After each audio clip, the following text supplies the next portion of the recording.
Welcome to A Flash of Beauty, the podcast, an audio experience dedicated to the further exploration of Bigfoot and the people Bigfoot has revealed itself to. What started as a documentary of personal narrative encounter stories and expert testimony has now shifted into a deeper inquiry into the forever changed lives of those that have witnessed firsthand this hidden truth. My name is Tobe Johnson, co-producer of Flash of Beauty Bigfoot Revealed. Join me along with the crew and creators of this doc, director Brett Eichenberger, producer Jill Rimmon-Snyder, and cinematographer Michael Ferry, as we go back into the trees to sit down once again with each guest in search of the truth, no matter how strange. Well, with me tonight is again Jill Rimmon-Snyder and Brett Eichenberger, the creators and crew, director, producer of the documentary Flash of Beauty. Hello, gang. Hello. Greetings. How are you? Greetings. All right, so today we have a great guest, Diane Stocking, who is in the documentary about halfway, midpoint through the doc. And she has an amazing amount of evidence. If you sit and talk to her, which you're about to listen to our interview, and she's going to talk about that 50 years experience. But, you know, her video that she showed, the video that you shot, Brett, the photographic evidence, everything she brought to the table for this doc as far as Sasquatch evidence is concerned is pretty compelling. And we're talking about the moment where Diane talks about this water reclaiming site in Florida, and the Sasquatch that was seen watching, was it the screensaver of the Windows 95 that it was watching through the pane of glass? Yeah, it was like the ponging Windows 95 screensaver, which I would get caught watching all the time. Right. When I was Windows based, no offense to those that still are, but when I was Windows based, I was always having problems. It was either the blue screen of death or it was the screensaver. So I can't, maybe this particular Bigfoot was having computer issues and needed IT tech support. Right. I know. Is he a PC guy or is he a Mac guy? We don't even know.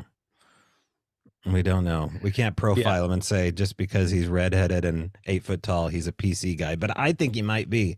Another mystery that we need to look into further.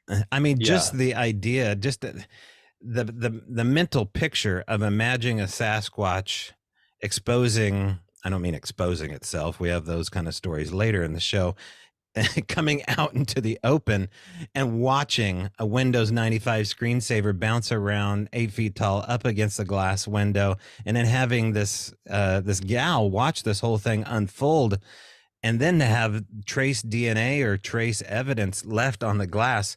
I mean, it's an incredible story, and we get into it. We talk to Diane about that sighting and what she found and the rest of the story with that. But we're talking about a gal that has 50 years of experience beating the bush, beating the Everglades in anaconda territory. So, I mean, I wasn't prepared to talk to a true Xena warrior princess.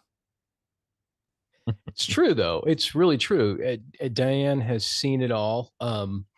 She's been through the thick and thin, and she's seen a lot of really interesting physical evidence. And I think the prints that she got in Florida were some of the earliest prints, if I'm not mistaken, in Bigfoot research.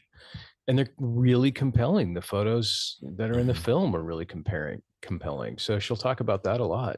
And comparing, because there's other prints out there that, as this phenomena grows and as the data collects over months, years, and centuries, hopefully we'll be able to measure up Diane's evidence against other things, other handprints, through the years, looking at all the data there. And she's a very no nonsense gal, and she cuts right to the point, which I love.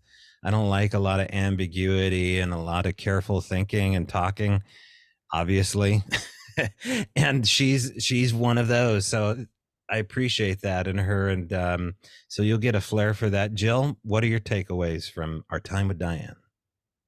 I think that conversation with Diane could have gone on for like another hour easily. And I didn't want to spend too much time on like asking like more Florida related questions, but now my mind is Mhm. I'm like, well, like how far south? What other areas? So I might have to hop on the Bigfoot mapping project and take a look, see if there's any Key West Well, if you're Sasquatch listening now, sightings. get your Google Maps open already because we're going to talk a little bit about this area. And I guess prepare to have your mind blown for how much of the Everglades is still readily available in Florida. It's a scary, wonderful place. And it makes me love the Pacific Northwest all the more. So take a look at your Amen Google to that. Maps. You understand what I mean? Oh Yeah. yeah. Oh yeah. Yeah, we were down there. I mean, we were standing on the edge of that Everglade, whatever you want to call it, a mess of Everglades. I don't know. I mean, I'm frightened of Hmm. whatever it is that lurks in there. I'm less frightened of the Bigfoot skunk ape than I am of Hmm. everything else, the roaches and the raptors and stuff. But anyways, yeah, What it's about that alligator we saw at the pond outside of Cracker Barrel? yes, yes. I was not afraid of the alligators. Why is it when anybody says Cracker Barrel, there's so many stereotypes fill my head? I've been to Cracker Barrel, by the way, and I get it. Like it's their Sherry's or their Denny's. But yeah, okay, I think Cracker. it was a Waffle House. Was it Oh, was it? No, it was a I don't Cracker Barrel. okay. okay. Because I looked it up on the map, and you at home listening can also look at the map and you can see where, yeah, anyways, enough. Yeah, I'm fresh back from Tennessee, so I spent my time at Cracker Barrel, and yeah. Anyway, we'll leave it at that. Well, our interview, why don't we get to it with our outstanding guest here, all the way. I think she's in the Pacific Northwest, but her heart's still in Florida. Let's talk to Diane Stocking.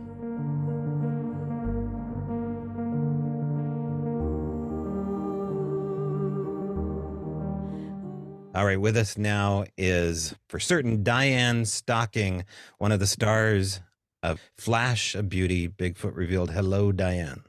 Hello. It's great to have you on the line here. And boy, oh boy, did your showcase in this doc make a difference for a lot of people that watch it, including myself. Now, I'd never heard your story before. In fact, for me, there's a lot of questions I have about the few minutes that you're in this documentary because you say a lot and you've seen a lot. But tell people a little bit about your background as it relates to who Diane was and what she was doing in Florida. Okay, well, born in South Florida, Homestead Air Force Base.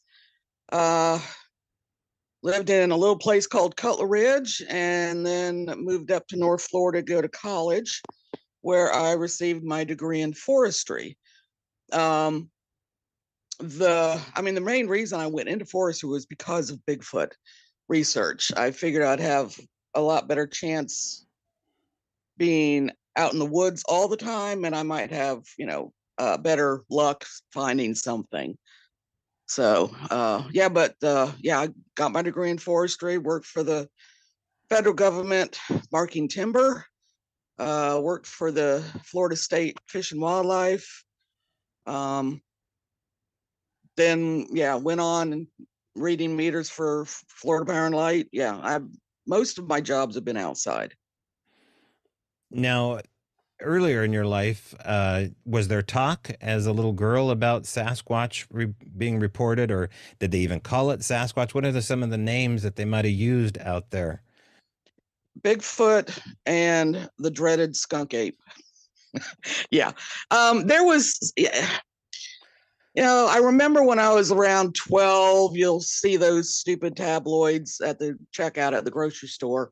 And I didn't think much of it because most of it was about the Yeti, in the Himalayas and whatnot.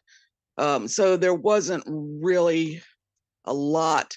And then the Patterson Gimlin film came out. and I saw that. And then the experience that I heard about when I was 14 that just totally hooked me. And that was a gentleman by the name of Smith hit one in his car.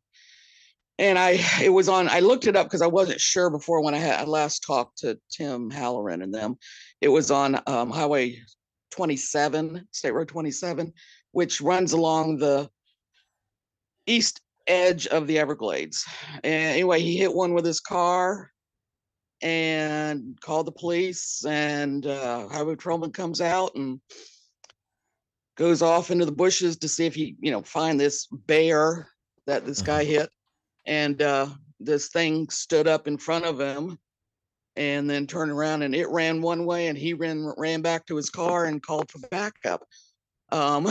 So, it was 3 or 4 days of a lot of police presence in that area of the Everglades looking for this thing with dogs and helicopters and everything else. And the whole fact of the police presence is what got me hooked on what was this thing and how can I find out more information about it. Right. So that you had a lifelong interest kind of early on. Yeah. And for the people that are maybe new to the fact that there's different Sasquatches, in fact, in the documentary, you bring up the fact that, Sasquatches aren't elks. They're not whales. You call them individuals. Some are grumpy, happy. They have personalities. But beyond that, I mean, tell people, because you're in the know, as far as shapes and sizes, do they look the same out in Florida? As far as the Pacific Northwest, what are some of the differences for the dreaded skunk ape? The only difference I found between, say, the Southeast or even the East Coast and out here was there were more sightings of red, auburn, cinnamon colored hair. But other than that, shape, size, things like that were identical. I mean, to me, they are not separate, species just because they're in different areas. To me, it's just more of the area they live in, say British Columbia. They might get bigger out there because their food supply is so much better. And genetics and things like that, I think they are of the same species, just have different names geographically. Okay. I don't want to hog the mic here. Jill, Brett, any questions? Go. You got your mic. There you go, Jill. I was on mute. Sorry. Well, Diane, one of the things that came up in the documentary that seems to be like, I guess, the smoking gun for skeptics is, where are the bones? And you did such a fantastic job explaining how quickly things decompose out in the woods. I mean, what's in your experience being out in the woods, working for the forestry department? I mean, how often did you come across like animal carcasses or anything else of that size? I mean, especially size. Nature. Not often. Out here, things decompose slower out here than they do in where it's a lot hotter and more humid in, say Florida, Tennessee, the Carolinas, Georgia.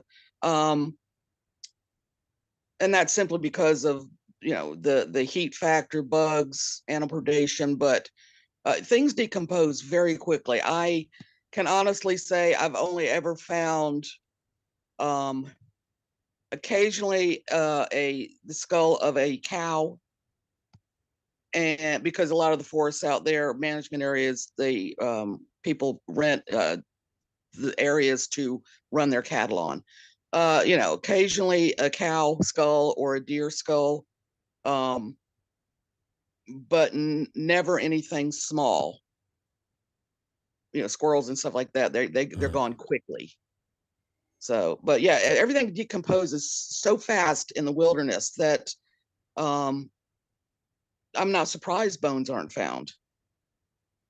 So unless somebody digs up something and just happens upon, burial site, old Indian burial site, and they find bones that way, but other animal bones, everything decomposes so quickly. And So, unless you're right there, you're not going to find them. do you think there's a possibility, like when people discuss, like in Africa, like how elephants have their graveyards where they bury the other elephants? Do you think there's a possibility that, like, within like Sasquatch, there's culture that they would bury their own also? I've tossed them around in my brain many times. As much as they move around, I can't see them doing that as far as actual burials. It seems more likely that they would, they'd put them somewhere where the animals couldn't get to them quickly, possibly. But then again, Joe, there's no way to know. There really isn't any way to know. I don't think they bury their dead. I don't think they have some area they go to if they know they're dying, because they're the old ones die, and they just I think they're just left there where they die. And I think it's natural also. I mean, there's a lot of like in the animal kingdom, if there's like an older or sick animal, it will separate itself. And because I guess it'd be like a liability to the others in the area. Correct. So, and I guess with all the migration and whatnot, I'm just thinking out loud now. But I mean, I was just wondering, maybe are there parallels to how gorillas, like when they die, how they handle their deceased comrades? I again, there's so little we know about them. I think I'm more in the line of that they go off on their own and die. I do think that there's more of a sense of loss within their clan group community that they travel together as when one dies, just like, say, with gorillas. There is a sense of loss, I believe. They do have, in my opinion, the intelligence level and the emotional capacity to have that. So they probably go off on their own and die. Something that is probably a accepted norm within the group, because again, they are a liability to the group as a whole. So Diane, this Brett. Speaking of gorillas and other things of that nature, there's a debate and somewhat of a divide in the Bigfoot community about what these things actually are. What is your theory? My theory is that they are more along the lines of our genus Homo, but again, I don't think they are an ape per se, like a gorilla, because their intelligence level, I believe, is higher. So whether they're same genus as us, we've yet to find out. Hopefully we will one day. It just, if you're of the same genus as us, then it lends to, oh, well, then they would have to be tool users and fire, because that kind of like splits us up from the other. And then again, we don't know what do they use tools? Who knows? Do you consider the possibility that they use sticks and trees as a communication. Is that using a tool, using the stick? Who knows? But then again, we don't know how they are living out there because nobody's ever walked or among them. So I think they are closer to our genus, but there's they could be anything.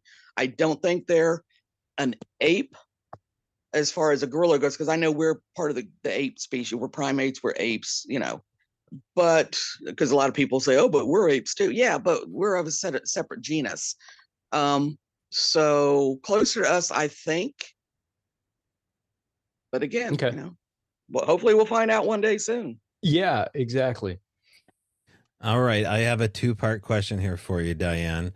The first part of the question is, working so close with the Forestry Service, there's scuttlebutt that circulates around the office, I'm sure, about sightings of this or that or any strange sounds. My first question is was there scuttlebutt about the dreaded skunk ape out in Florida? Because we're going to get into your sighting here, or not the sighting, but the report of the handprint at the water reclamation site. So what did you hear around the office, and is there well, that's the first part of the question. The second part of the question I have for you is, has your opinion changed over the years? Because you are one of the more seasoned voices in this community, whether you like it or not. Has your opinion changed as to what these beings are over the years, and how so? But let's start with the first question around the office back in Florida. Okay. Yeah. In where I worked, in the areas that I worked, it wasn't just scuttlebutt, it was a known thing because we had lots of people that would report things to us. So our office, it's different in different areas, but where I worked, it was a known thing. Something was out there. People would report seeing things and hearing things. In fact, because when I lived in Titusville, right there by the Cape, in the Black Swamp area, Black Creek, which was the northern end of Merritt Island, which is where the Cape is, where the NASA is. They have their own separate security system, security force, and this was just simply told to me by a friend of mine who actually worked there and still does work there, that they have a log of sightings by their own security staff. They do keep track of that. Now, of course, they will deny this, and that's fine, but it's, yeah. So in part, NASA, their security force there in the northern end of the island, they keep track of it.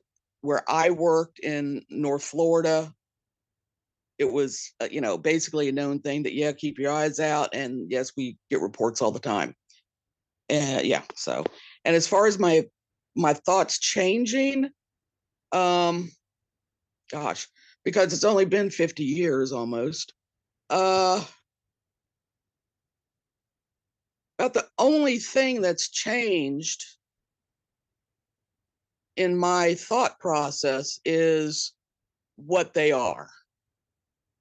Because in the early days, it was always considered a monkey, an ape, something like that. And then just through my own reading and research, that's where I went to I think it's closer to us than the gorilla. And that's about all I can think of at the moment anyway.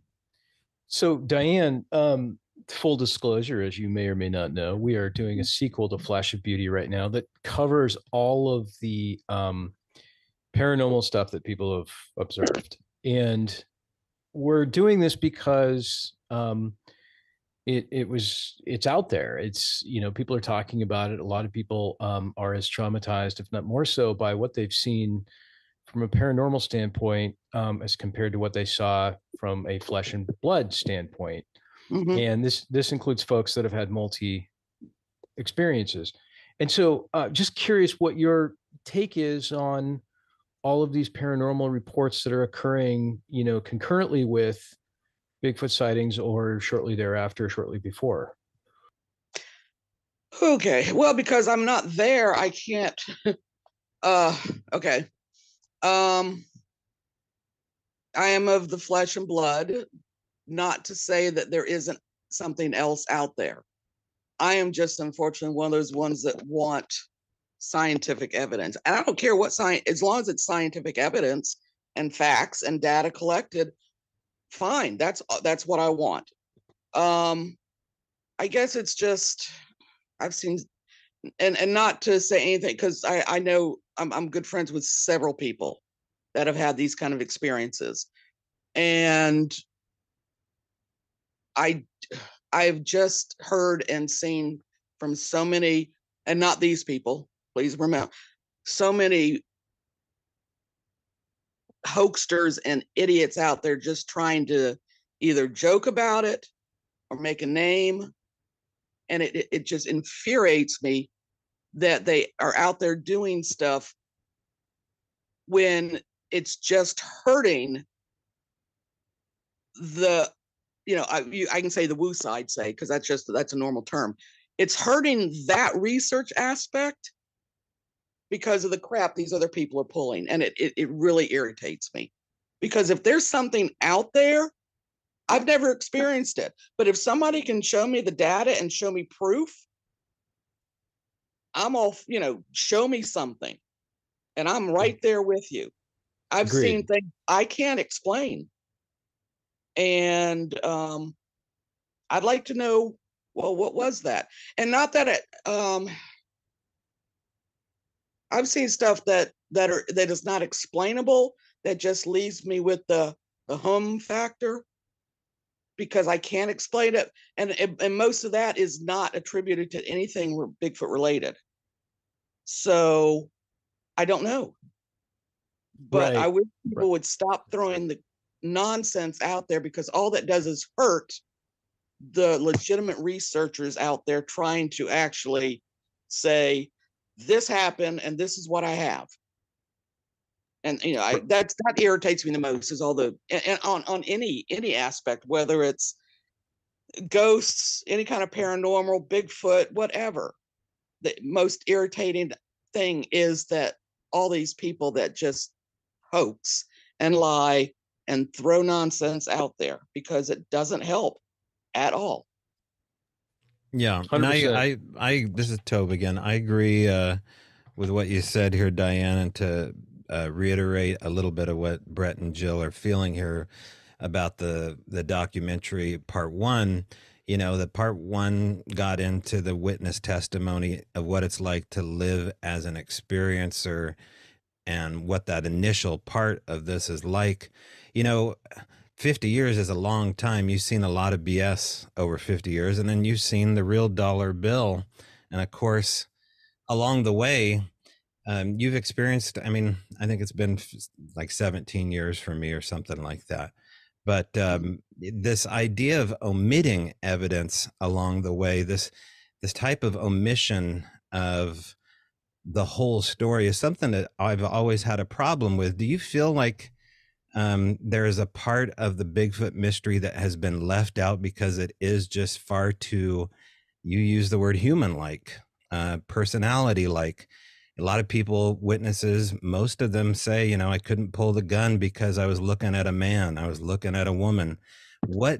Let's talk a little bit about that, because it bothers me that these facts are being left out, that there's this human quality that is beyond even close to what people describe with a monkey. They talk about hair, they don't talk about fur. They talk about yeah. So talk a little bit about that. Yeah, I see where you're going. I would not be able to shoot one, because it would look too much like us. It would be like, shooting my grandfather, say. But then again, I'm not going to shoot one just because I can't destroy something. Yeah, I do not think that they are human. I don't believe, at least my little feeble opinion, that they are a human hybrid, but I do believe they are of the same genus from way back. Now, because mainly because to have a human component genetically, it would have to have been a lot closer in terms of years of crossbreeding.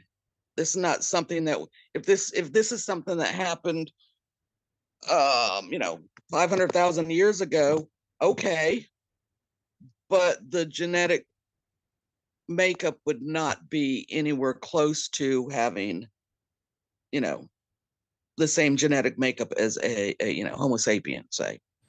Right. Do you think that the community, though, is guilty of omitting too much evidence because of the fact that it is such a strange thing beyond the fact that they exist at all? But given the qualities as an investigator that, you sat in the living room with these people of diverse backgrounds, and you can see that they are more perplexed by this than seeing a cougar, than seeing something rare. Why do you think these details are omitted from these investigators? Fear of, well, as far as a witness goes, fear of ridicule, fear of this, fear of that, normal things like that. But just the fact that you're looking at something that isn't supposed to be there. People know cougars in the woods and bears in the woods and squirrels and possums and but you see something like this that your brain is not equipped to handle right then. And so I wish that a lot of evidence was not omitted, but I understand why. Because this is something that it takes a lot for somebody to be able to accept the fact that they're seeing something that really isn't supposed to exist because there's not been proven to exist. And people laugh at people that say they've seen this. Sure, I wish that there wasn't so much omission in the research, and it would be nice if we had more brought out, but I don't see that happening. And just to circle back a little bit about evidence, one of the things that got cut from the document, well, from the interview, is you went into very detailed steps on what someone should do if they have a sighting or they come across like a footprint or something, and all the way from that the first initial account of what you saw, like taking note of it, all the way to even like having a DNA person, a trusted DNA person you can send a sample to. Can you kind of walk us through, like, if I were to be out in the woods and I saw a Sasquatch walk in front of me like 20 feet away, what should I do? What's the protocol? Well, there's no protocol as far as something like that, Jill. It's to me, it would be, God, I hope you've got a camera or your phone on you, and please start filming this and walking up to it. I know a lot of people think I'm crazy and they're like, oh, you wouldn't know, you don't know. So much evidence we would have nowadays if people would actually walk towards them instead of run away from them. But yeah, the first thing is just, start walking slowly towards it, and God, I hope you've got your recorder going.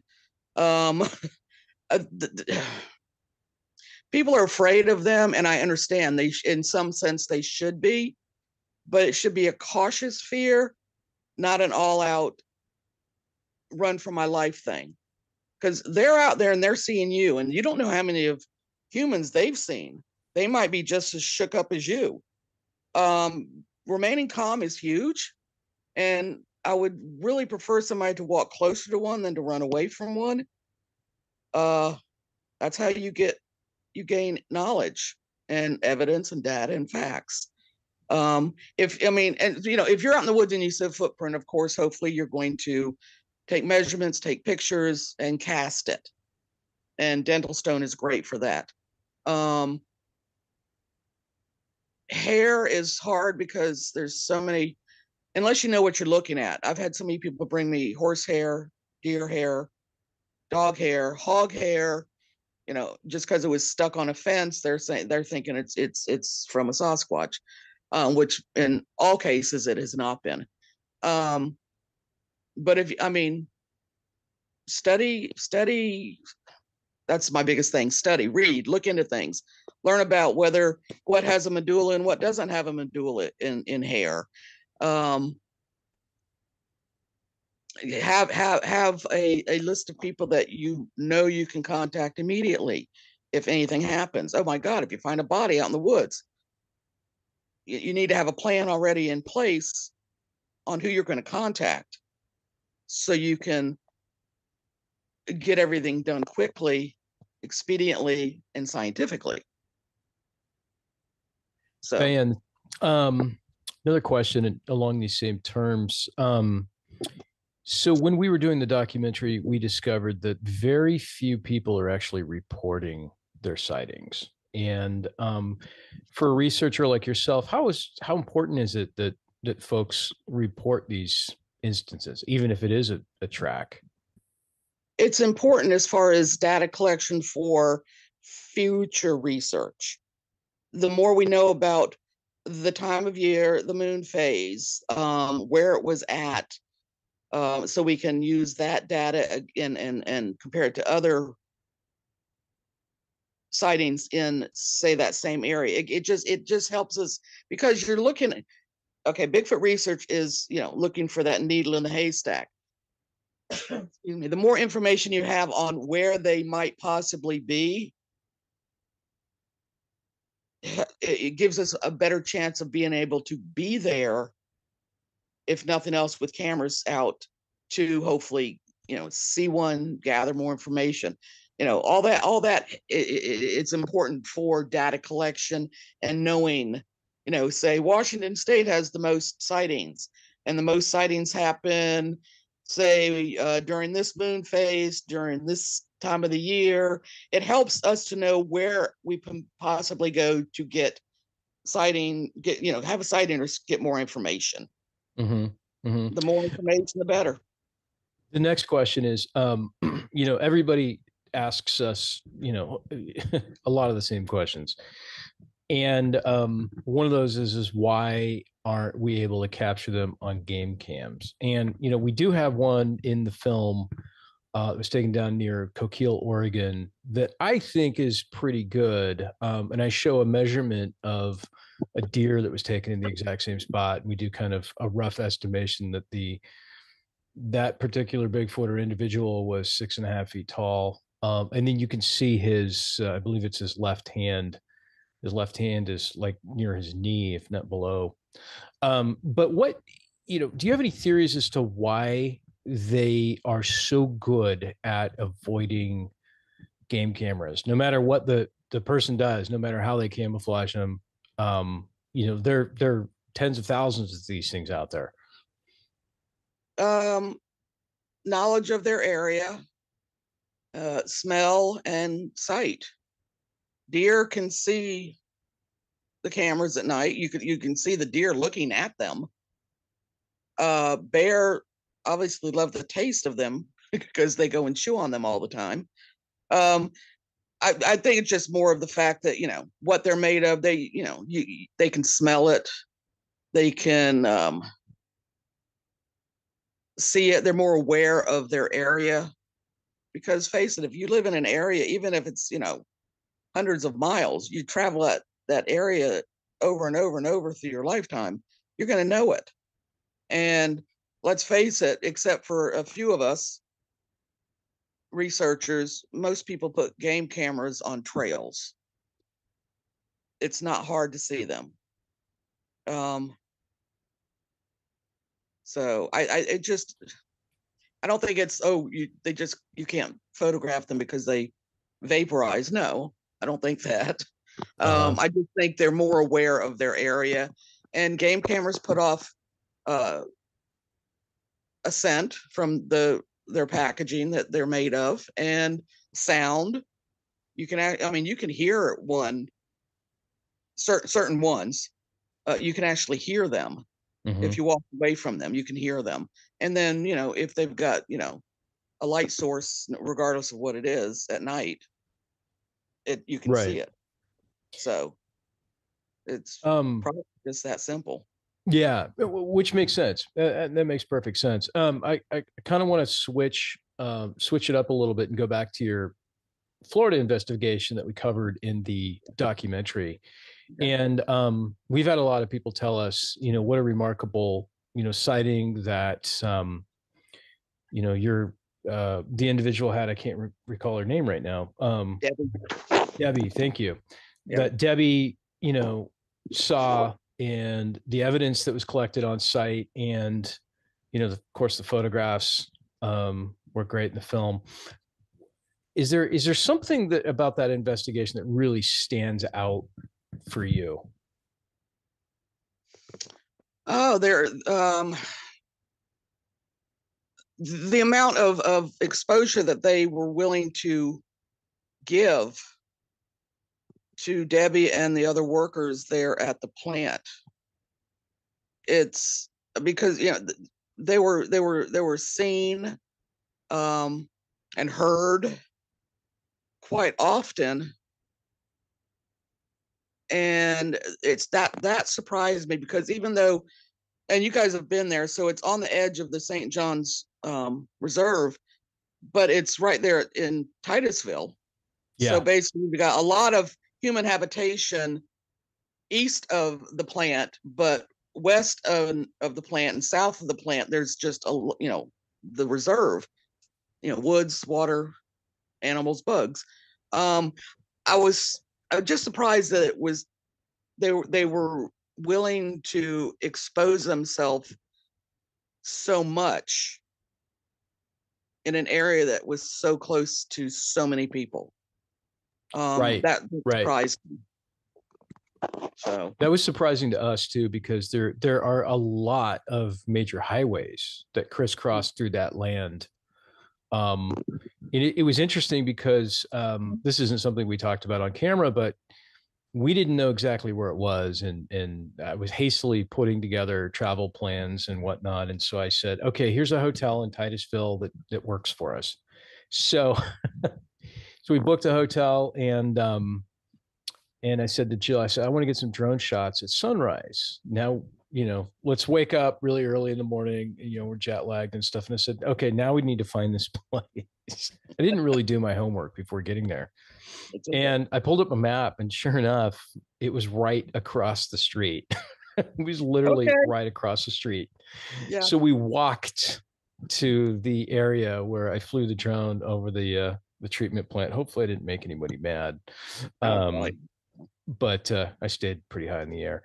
So that was kind of funny. But yeah, it certainly is rugged area. I mean, it's not like the Pacific Northwest. There's not tall trees, but there's a lot of brush and stuff for these things to hang out in. Yeah, there is. Now, at the time that this was happening, that hotel that you stayed in was not there, because there was nothing there across the street. But yeah, the terrain is different. Flat, a lot of water, a lot of undergrowth. So it's a lot harder to get through if you're just walking through the woods. You have to know how to maneuver through the underbrush in the woods in Florida and Georgia. You couldn't pay me enough, Diane, to walk through any of that. Absolutely not. No way. I would have held your hand. I would have held your hand and taken you through. I would have been shaking. oh, it's not that bad. I mean, that's what I used to mark timber through. So. All right. So, Brett, you were at the Day's End. It looks like, is this the Blue Heron Water Reclamation Site? Is that the technical name? Yeah, that is it. Okay. I just the first time looking at it here on Google Maps just to see how crazy remote and snake infested this area is. Yeah, there's a wildlife management area nearby. This has got to be run by obviously the city, if not managed, in part by the state as well. Given the you know, the acts of terrorism that have happened over the last 20 years, I would imagine that this place is probably under at least somewhat tight security. No, No? no. Explain that. That's odd to me. Okay. The water reclamation plant, it reclaims sewage water and cleans it up. Basically, it's a filtration system of many, many big ponds. Okay. And that's the filtration system. That water is then reused for watering lawns. It is not potable water. So it's a Gotcha. reclamation plant for water to be used on your lawn. Okay. Okay. So it's gotcha. it's not like the city's water source. Brett flying his drone over there didn't put him on any list. Nope, he's good. He's good to go. Good. I've been sweating bullets, you guys. I'm actually looking at the Google Earth shot of it right now.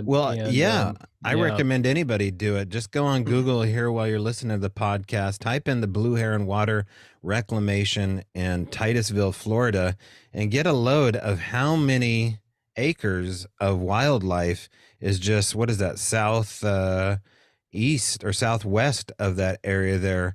There is nothing but wildlife management area between that and boy, it goes all the way down to the Everglades, doesn't it? It's a great corridor going through the central, from the East Coast down central Florida all the way down to the Everglades. It is a very good corridor for travel. Because it's management area or the St. John's wildlife reserve, which basically goes north because the St. John's River goes up into Jacksonville. And then it used to be a lot bigger, but it goes all the way to Orlando and past. But now Orlando is absolutely humongous. So Kissimmee, where Disney World is, used to be nothing. And now it's huge. So, but there's still that corridor that is a great travel path up and down Florida. Thank goodness it's still there.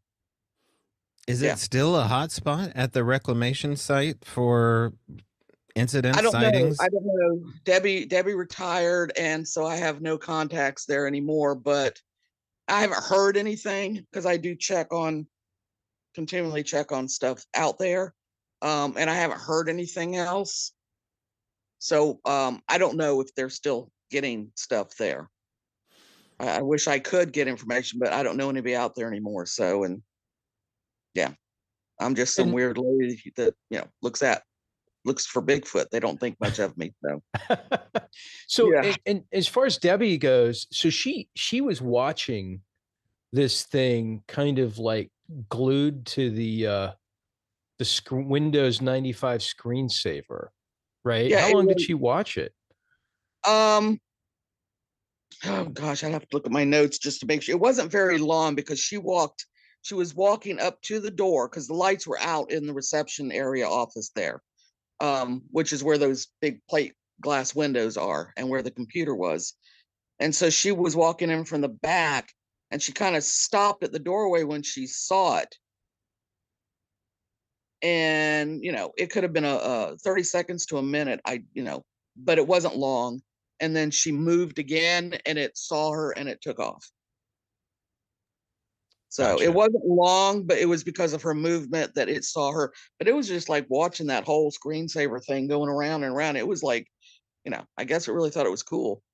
But yeah. I mean, do you think that's the equivalent of a cat watching a laser pointer on a wall, or is there something else going on? Because like you said, this thing didn't have to expose itself. It's got the whole Everglades to roam around and watch turtles swim or whatever, and it's risking itself coming up to the window and watching something like that. What do you think of that behavior? Curiosity. And at night, it was just her and one other worker that worked the graveyard shift. I don't think that they felt threatened by them because Debbie was leaving donuts and stuff out in a basket hanging on the fence.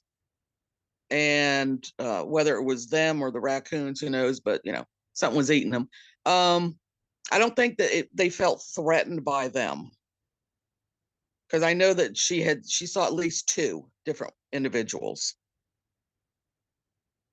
That same night, or No, on different occasions? At different times. The one that was at the window, she feels that was the one that she first saw on the back edge of the property, peeking out from behind a palm tree. And then she saw another one on a different time. It was smaller, not that much smaller, but it was in a different hair color. And it crossed the road as she was coming in the long drive up to the gate. She looked in her rearview mirror and one crossed the road behind her vehicle. So, and those again were all different instances, but she thinks there were at least 2 different individuals at different times on the property. You brought up, Diane, the incredible photos that we have of the documentary. They show friction ridges, dermals, they show hair flow, they show thumb placement, which gets into Larry Turner's encounter, as far as the anatomy is concerned and how different that is, 8 feet up. But then you start talking about the oil. So let's talk a little bit about Sasquatch latency, or skin latency, something now they're coining, according to Shelley Covington, Montana, a researcher out of Texas, and Doug Hychek, this new term for Sasquatch latent oil, alba vernix. What do you know about it? What is your opinion of this crazy oil left behind that has for far too many years been seen as maybe just a byproduct and no more than that? Talk to us a little bit about what your suspicions are about this oil. My opinion is it's just part of their physiology. They just have very oily skin for some reason. I've not ever heard that term you were saying. I've never heard that term before. I just call it oily palms and oil, excess oil. And that could just be part of their physiology. I don't know. It's 1, 2, 3, four separate instances, and the one at the water treatment plant was one. And this one I was able actually to observe, of people telling me how, like say a handprint that was left on the side of a car, it was very oily. So, did you have a chance to swab it? Did anybody swab it? I swabbed it. Yeah, I swabbed it and sent it off to Todd Dissatel. Unfortunately, it was too degraded due to the intense Florida sun that was on that window. Yeah. Oh, it was, yeah. Really? Okay. It basically baked. Have you ever stood in front of a pane glass window with the Florida sun beating down on it and ever felt how you feel like you're cooking? Right. It's extremely hot, and it was too degraded to be able to pull anything.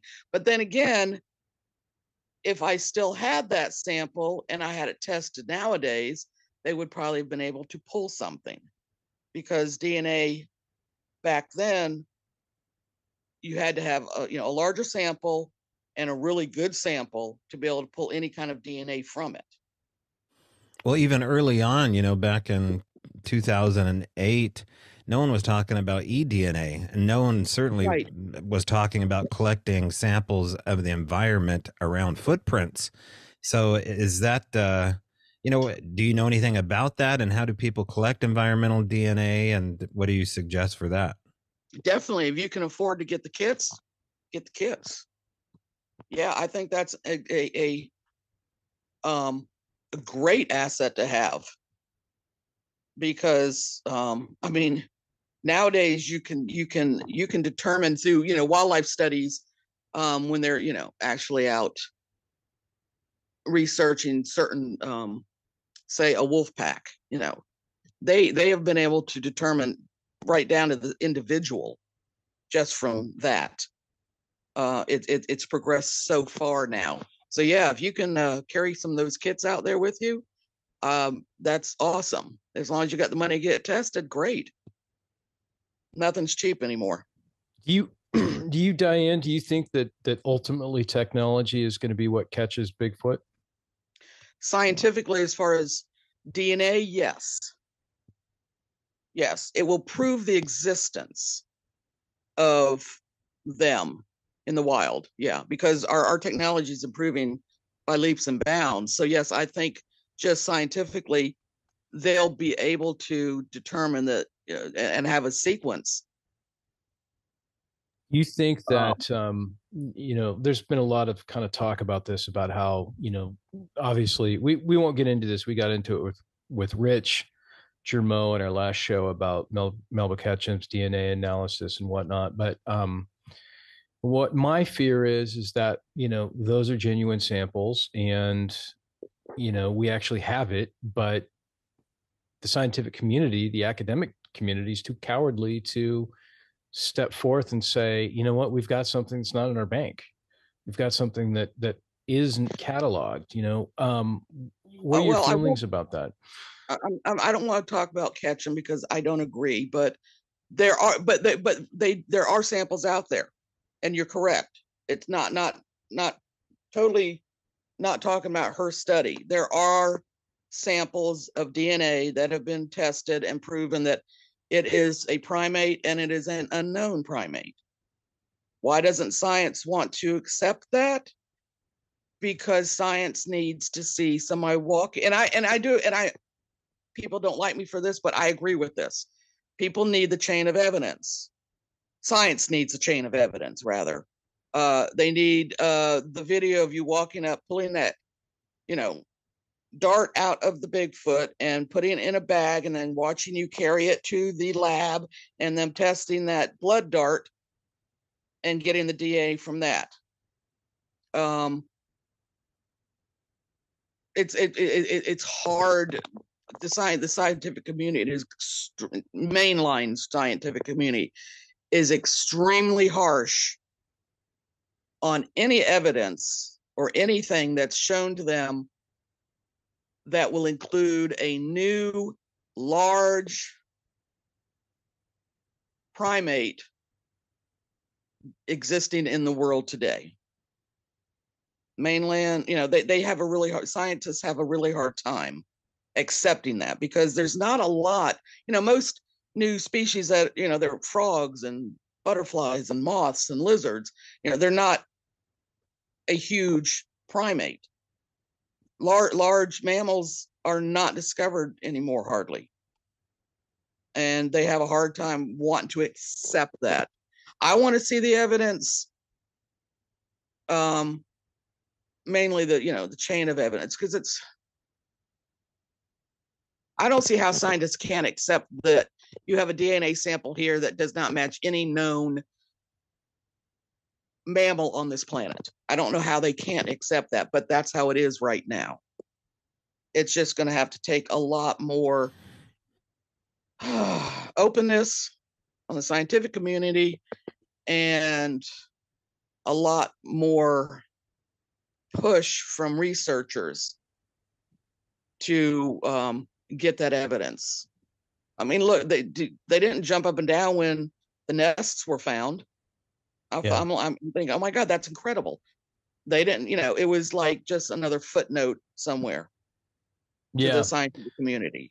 I personally think it's fear-based, and I think it's going to take somebody who's willing to stick their neck out and say, somebody that's coming from a recognizable institution or a storied background or something like how John Mack was, I don't know if you know that name or not, but the Harvard psychiatrist who started looking into alien abductions. For the listeners that don't know, it's going to take somebody like that in the Bigfoot world to come forth and say, you know what, this is legitimate. This isn't in we've had catalog. that.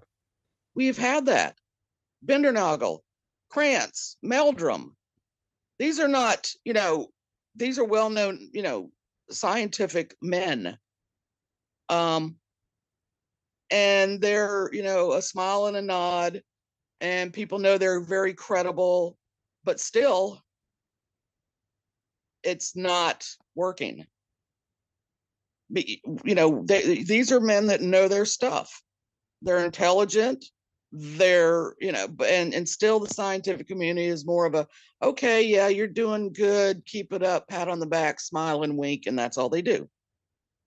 Well, And I think, Diane, the solution is we need a woman to go in there you and go. shake some cages. And There if you Jane go. Goodall could I know. just get Bless her out there heart. in the field and seal the deal for us, I think that would be a win for science and for all the people scratching their heads trying to make sense of what they've seen out in the woods. Well, Jane is a proponent of, yes, she, you know, Sasquatch is, you know, exists. Unfortunately, she had it easier. So did Diane Fossey and them. Their subjects that they studied were in an area that they could, you know, they were right there. It's not that easy with Bigfoot. And yeah, I think a woman would be a lot, you know, they have a better chance of it. Sorry, guys. That's a podcast for another day. We don't want to. That's exactly right. Yeah. Ruffle too many feathers. Yeah. But the whole point being that it's finding a group, a clan, whatever you want to call them, a family unit, a large family. And I do believe they travel in their little groups, finding where they're at and then being able to study them. That's the problem we're having, because there's not a lot of them around and we don't know where the hell they're going from one moment to the next. So, yeah.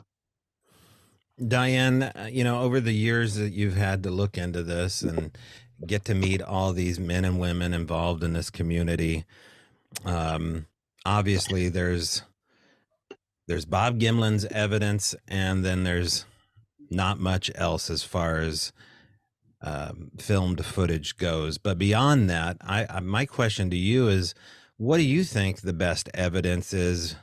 You know, leaving Gimlin and Patterson's footage out, beyond that, what's your favorite piece of evidence besides your own?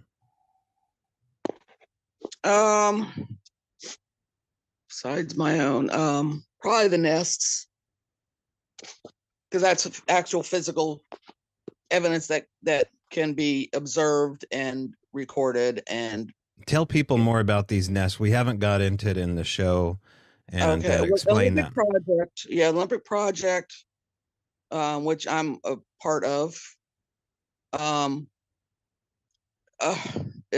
Okay, they were contacted by a gentleman that was out. I think he was cruising timber for a company, and he stumbled upon these nests on a ridge. Well, it was at more of a finger overlooking the water. Anyway, nests. There was 20, one of them 20. And so he contacted Derek in the group, and Shane and them.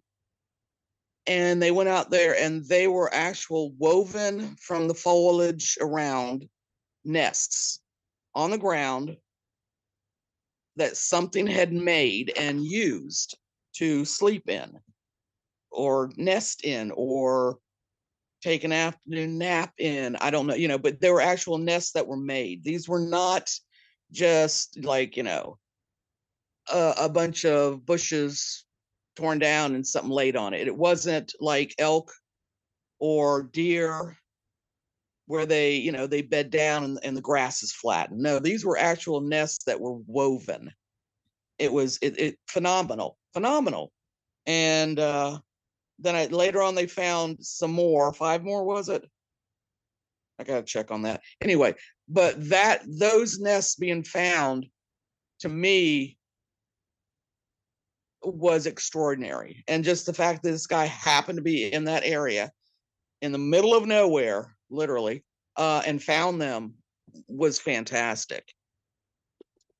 So, and they've been studied, and one nest was taken apart, and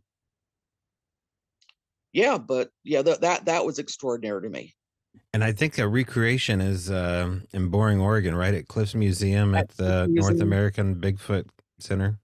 Yeah. Mm-hmm. Yeah. And if you haven't had a chance to see the recreation or see these nests, I saw a recreation. I've seen the photographs and seen the work that they've done. It's not too far from where I live here, and it's exactly as Diane describes it.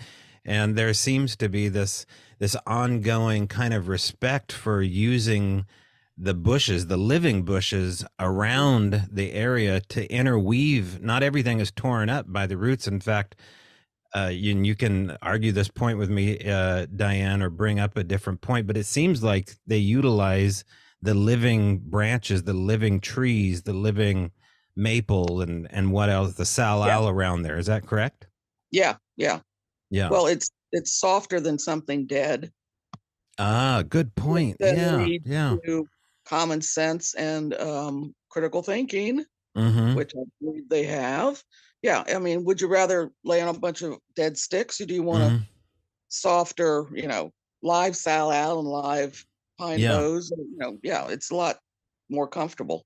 That general area is where ongoing sightings happen quite regularly, and and I know that's a pretty active area in particular. So, I agree with you that it is probably one of the best points of evidence that is totally underrepresented, and it's an exciting time to look into this, and it's exciting to have you on the show, Brett, Jill. Unless you guys have any questions here, I'm going to ask Diane what she has coming up in the future. What we can are you going to show up at any conferences? Are you taking a step back? Are you taking a step forward?